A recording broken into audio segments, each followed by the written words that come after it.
What's going on, Micro Militia? And we are back with the final song on Take Me Back to Eden, and that is Euclid. I'm very, very curious to see how this album ends.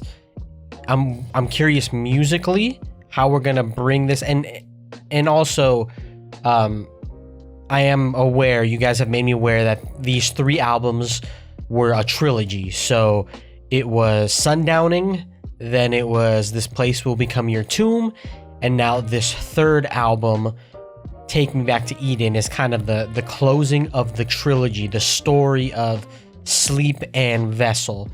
I don't know if that lore kind of continues into even in Arcadia, which is the next album, I believe.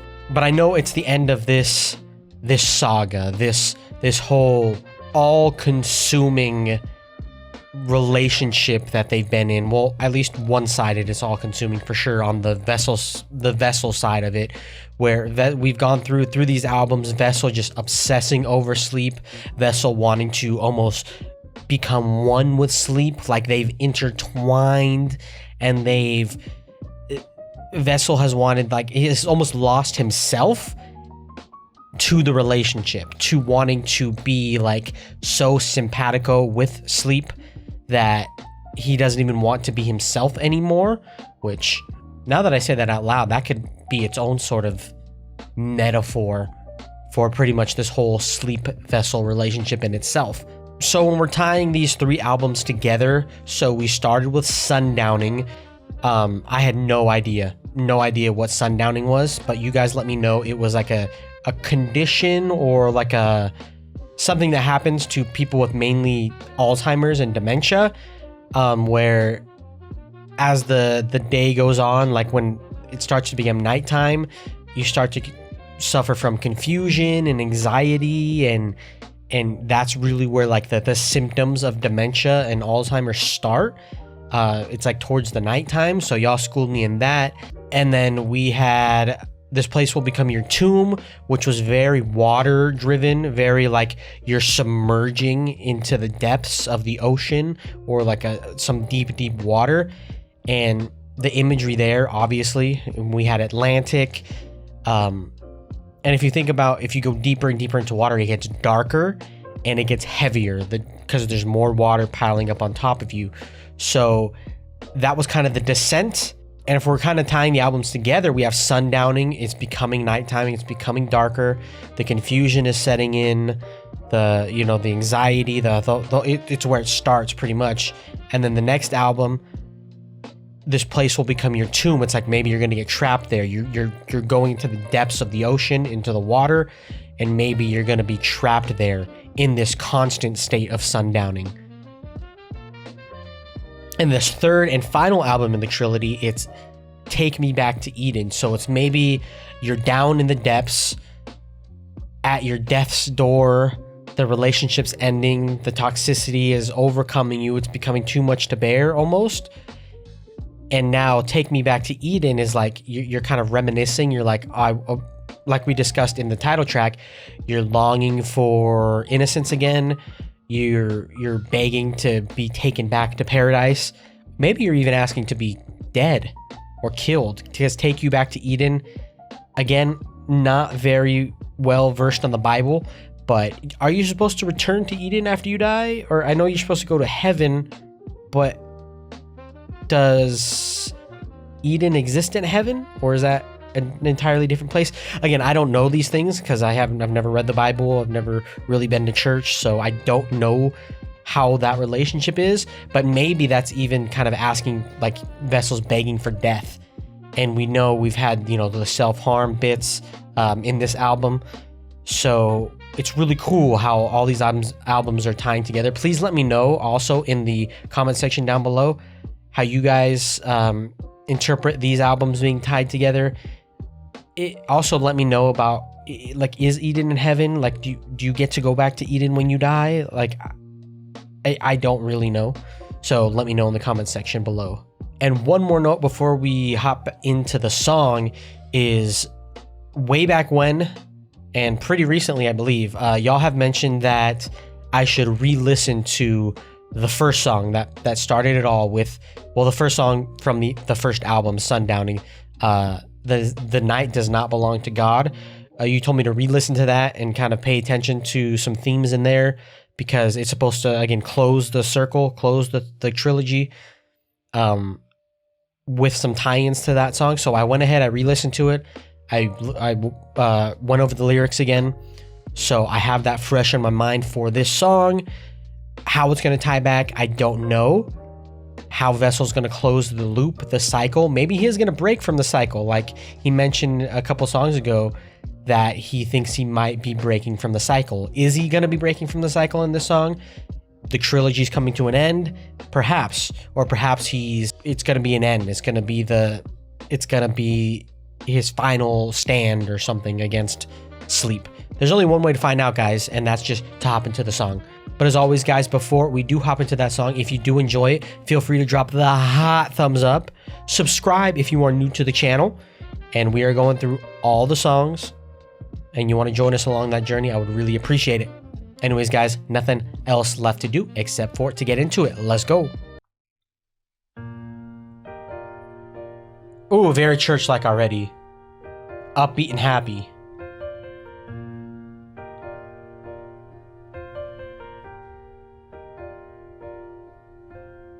Just run it back, give me 5 whole minutes. I am thick tower on the inside burning. I've got a ghost in the hallway grinning, and a heavy head that won't stop turning. If my fate is a bad collision, and if my mind is an open highway, give me the twilight two-way vision. Give me one last ride on a sunset skylane.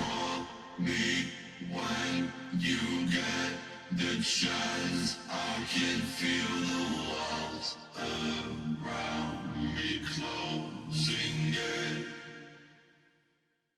Just running forward. Okay, we're only a minute into the song, but I can tell this is setting up some great imagery, some great storytelling. So it sounds like he's even says riding into the sunset, right? Give me one last ride into the sunset sky lane. So it's a highway. Well, he mentions highway first. And if my mind is an open highway, give me the twilight two-way vision. So this like communicating with heaven. Give me one last ride in the sun. So it sounds like, yes, this is completion. He's riding off into the sunset. So he's saying just run it back. Give me 5 whole minutes. So it's like reminiscing, right? So give me 5 minutes, run it back. Give me 5 minutes to run it back. I am thick tar on the inside burning.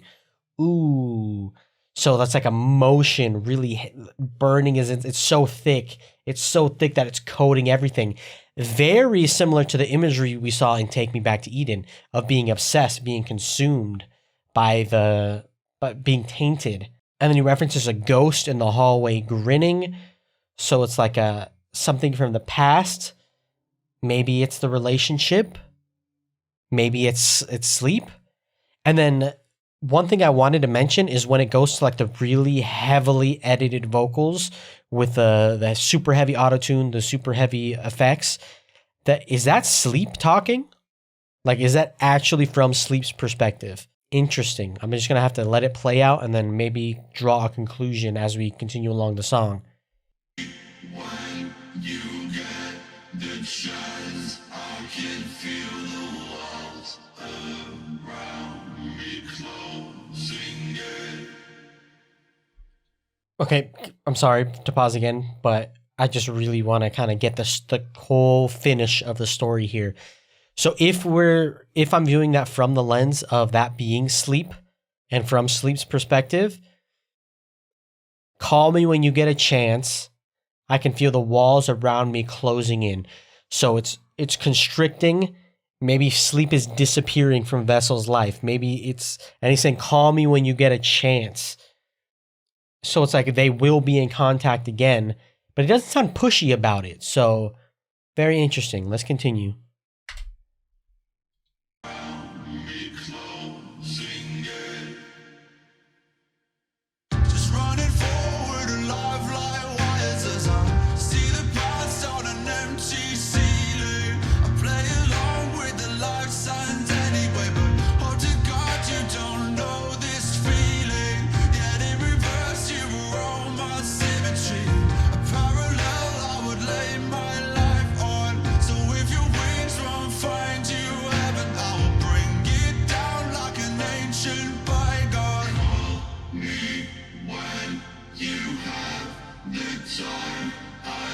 just need to leave this part of me behind. Do you remember me? Before we get into this beautiful vocal part, so definitely seems like there's reminiscing going on here once again, as I see the past on an empty ceiling. So it's like maybe he's laying down, looking at the ceiling, and he's thinking about the past, which is an interesting tie-in to Sundowning, because the Sundowning is associated with the Alzheimer's condition, the dementia condition, whereas essentially someone is losing their memory, they're losing their past. And we're coming to the, I'm getting chills right now just thinking about the how good of a storyteller Vessel is. But keeping that in mind, wow, imagine how scary that is, by the way, getting Alzheimer's or dementia and losing everything. They say humans are an accumulation of their past, of their experiences. That you learn from everything, or maybe you don't learn from everything, and you just build. It's an accumulation of your entire life is who you are at this very moment. And this scares the crap out of me, but getting Alzheimer's, getting dementia, and losing that, you are literally losing who you are as a human being. Terrifying thought. But that being said, we're now at the end. We're coming to the end of the story, possibly death. With the Sundowning, what's happening, you're kind of losing it, your anxiety, the confusion. Yet you're laying there at the ceiling, you're reminiscing on your past. So it's kind of like a contradiction there. It's very, very strong imagery. But then it's an empty ceiling, so maybe you're trying to remember, but you can't. And yeah, but I hope to God you don't know this feeling. Yeah, I hope to God none of us right here watching this video ever have to experience that feeling. Yet in reverse, you are all my symmetry. So it's like, thinking back on it, going back through the memories, you are all my symmetry. So if he's talking about sleep there, again, we're talking about that entwined, how he would always want to be as close to sleep as possible to the point where they were one. And that's him saying that they're all the symmetry. They're the two sides to the same coin, which I've mentioned before. A parallel I would lay my life on. So yeah, again, that's more of that entanglement. And then we have more biblical references here.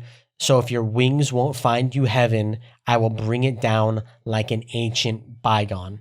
So it's like if you're not gonna, well, that's crazy too. So it's like, again, he would move heaven and earth for sleep, essentially. He would grab heaven if you can't make it there, and he would bring heaven to you. By the way, the song title Euclid, it sounds familiar. It sounds like a name. Is Euclid like a character from the Bible? I don't actually know. I don't know if Euclid is it definitely sounds familiar. I've heard the name before. I'm just not sure. It has to be like a biblical thing, right? It has to be like a character from the Bible. Let me know in the comment section below, because it's there. Like, I've heard the name Euclid before, but I just don't know where from. All right, much powerful imagery, much storytelling going on. I don't want this to be a 3-hour long video, so let's keep it going.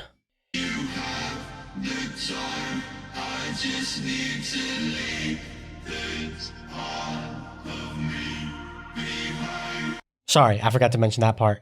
And this is probably the most important line of this whole thing I wanted to mention.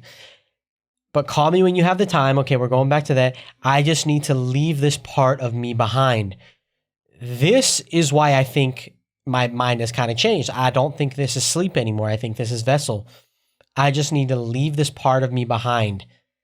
He is maybe finally, again, the trilogy's ending. He's leaving. He's going down the sunset road, and he needs to leave this part of him behind. So it's like, yeah, it's like, and the song is so uplifting so far. So it's like it's almost not a negative thing. It doesn't sound like. But then again, Sleep Token does like to say negative things, but with a positive, musicality about it. But I don't know, since this is a closing of this saga, maybe he's actually doing it. He's like, it's been good.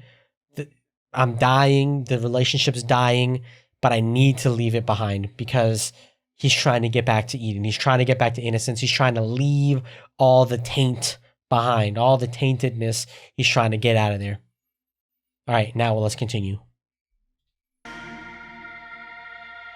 Do you remember me? When the rain gathers, and do you still believe that nothing else matters? For me, it's still the autumn leaves, these ancient canopies that we used to lay beneath. No, but no, the night belongs to you. We find out who the night belongs to. This power's broken through. I must be someone new.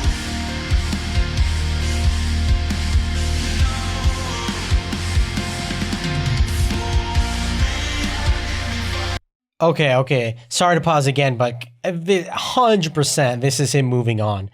Moving on from the relationship, moving on. So from where we left the lyrics off, do you remember me when the rather gains? Do you still believe that nothing else matters? The do you remember me part is kind of sad because it kind of makes me think that Vessel maybe knew someone, like leaving the lore out of it. Maybe he kind of knew someone with Alzheimer's, maybe his grandma, maybe someone he's close to. So he's asking, do you remember me? It's like, that kind of hits deep. And then, but it's the stanza after that is really starting to signify that he's actually leaving the cycle. He's breaking the cycle. He's leaving it behind, because for me, it's still the autumn leaves. What are autumn leaves? It's the changing of the season. You know that, but then again, autumn means it's like winter's coming, so maybe it's going to get darker from here.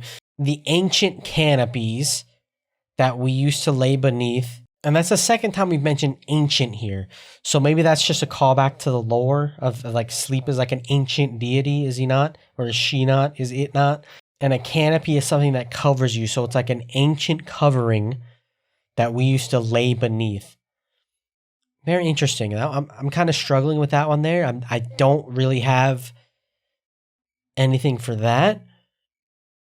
But then we get the references. This is why y'all told me to go back and listen to The Night Does Not Belong to God. Because no, by now, the end of the cycle, the end of the trilogy, the end of the saga, the night belongs to you. So I'm assuming this means sleep. The night belongs to sleep.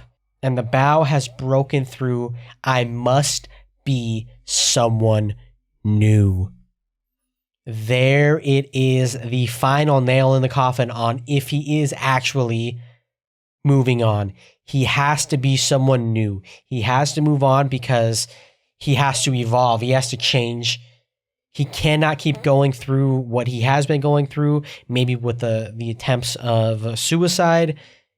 He realizes that it's just a downward spiral, and if he does not leave the spiral or reverse the momentum of the spiral, it's the end. So he needs to leave and be someone new. There it is, proof that he is actually breaking the cycle and that he has a new mindset. Because before, it was all about sleep. It was all about the relationship. It was all about the toxicity. He didn't care what happened to him. He was in such a dark place. He just wanted to be with you, just wanted to be almost one with you. Now he's leaving. He's like, okay, I have to be someone new. I have to leave. I have to get out of this. I have to break the cycle. I know I keep saying that. I'm like a broken record, but it's true. That's what this whole song is so far from what I can get. Wow, great storytelling again. Halfway through the song. Onward.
Oh, I just got the chills.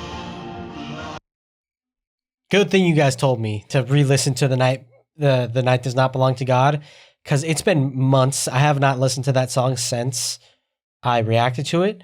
I would not have picked this up if it were not for me just previously re-listening to the song.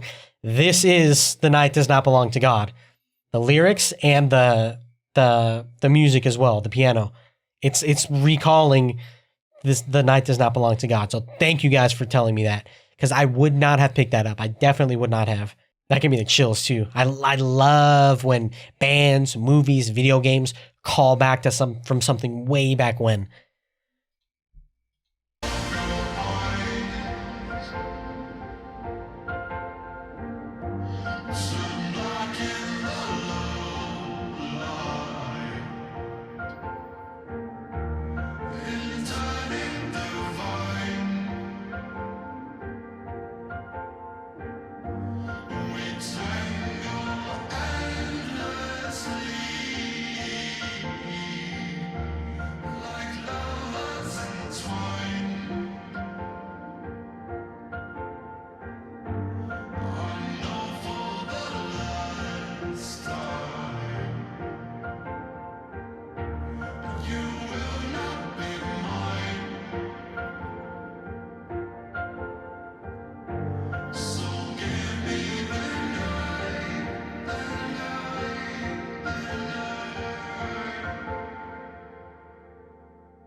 Beautiful. So it ended the same way it began. But how is it different? So now, I know for the last time, you will not be mine. Those are direct lyrics that hold the entire way the song ended was, the night does not belong to God. So again, this is something I love when pieces of art call back like this, especially when you can see the foresight that the ending was always set in stone from the very beginning. Because now he knows from the last time you will not, or I know for the last time you will not be mine, makes sense now. I maybe I'm wrong. I'd have to go back and watch my reaction to that song. But when I heard last time, I was very confused, because I'm like, well, it's the beginning. It's the first song. Is it the last time? Now it truly is the last time, because it's the end. It's the end of the saga. It's the end of the trilogy.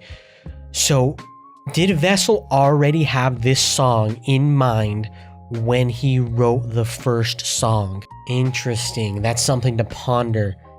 Because again, this is something that I love. I love when there's hints and there's things that I love. Closure, essentially, in pieces of art. Something that really comes to mind for me personally when I think of things like that. Closure, and like the artist knowing what the closure is gonna be from the very start, and that's Call of Duty Zombies. Because there are things in Call of Duty Zombies, strange comparison, I know, that the beginning, I'm talking 2012, 2010, when the whole storyline of Call of Duty Zombies started, and then way into the future, you're talking 10 plus years later, there are ends being tied that were set up from 10 years ago, and it's like they really had that in mind before this even happened. Like you can see that they had the storyline plots way back then, and they were executing on those storylines for years until they finally came to the conclusion that they wanted. And all of that makes sense now. Closure. And I'm getting the same sort of feeling here, that Vessel had every single plot point in mind from Sundowning, from The Night Does Not Belong to God. And that's powerful. I love that. I love that.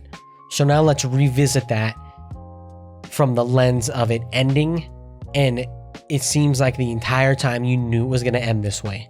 Like you could have tried, you could have fought, you could have tried to manipulate the situation, but you always knew how it was going to end. The whites of your eyes turn black in the low light. In turning divine, we tangle endlessly. Turning divine, going back to heaven. So as you die, the whites of your eyes turn black in the low light. It's like it's dying, the relationship, the person, the whatever. Turning divine, going to heaven, maybe back to Eden, if that's even possible, if that's even a thing. Like lovers entwined, again, like one and the same. I know for the last time you will not be mine. So it's like the relationship is over. I don't want it to be over. We're like lovers entwined. So give me the night to reminisce. Give me the night to think about it. But I already know this is the end. And I always knew this was how the end was going to be. Oh, fantastic story writing. Brava. Brava. You know, I got really into the lyrics and the lore there, which is not something I'm akin to. I'm usually the music person. I'm usually into the musicality. But the ending of this album really brought me into the story, which great because it's the end of the story. I really enjoyed it to the point where the musicality was great. I love the switches between the great piano playing, the heavenly vocals into the drums coming in and it being more of a rock feel. But that for me is weird, kind of feels secondary to the story that's going on, which is complete opposite of how I usually think. So Vessel, great job. The person behind Vessel, great musicianship, great storytelling that brought the music guy to the story and kind of put the musicality on the back burner for this one. Great job. Love the song. Love the trilogy. And I cannot wait to see what Even in Arcadia brings. Wow. All right, guys. So there it is. The end of the trilogy. The end of that saga. I don't know if this whole Sleep Vessel lore is going to continue. I would imagine in some way, shape, or form, since the name of the band is Sleep Token, it is going to continue. We're just going to have to see how it continues. Again, I've heard at least one song, Caramel, off the new album. And again, I looked a little bit into the lyrics of that because I wasn't really into the lyrics back then. But I know Vessel was talking about more himself, like as the human, talking about being on the stage and people trying to out him on who he really was. So maybe the lore doesn't continue. Anyways, guys, thank you so much for tuning in and joining me in the finale, the epic finale of Take Me Back to Eden. I really appreciate y'all for joining me along this journey so far. There's still more to come. And then, again, if you did enjoy it, drop the hot thumbs up. Subscribe if you are new to the channel, or if you really enjoy the Sleep Token journey like I do. I would really appreciate that. Anyways, guys, thank you once again for tuning in, and I will catch y'all on the next album, Even in Arcadia. At ease, Micro Militia.